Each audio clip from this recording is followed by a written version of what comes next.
about Ruhnu all my life. As soon as they meet, parents and grandparents, and they had stories all the time. They were speaking about Ruhnu. Leken I understand, but this Hobwa lake. Kom vi fram på golvet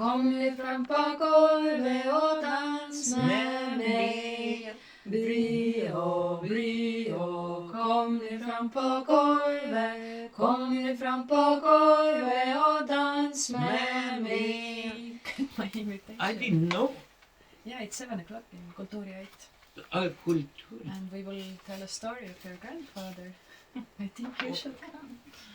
You are going to spread the story of my grandfather. Yeah, I'm going to tell this Isak story, but it's Lapassa och fracko, smockan mitten karja med nåden vishale.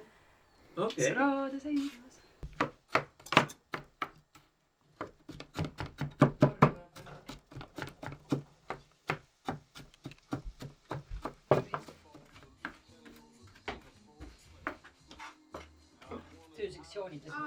Kus on Jüri?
Oma eludega ehitanud.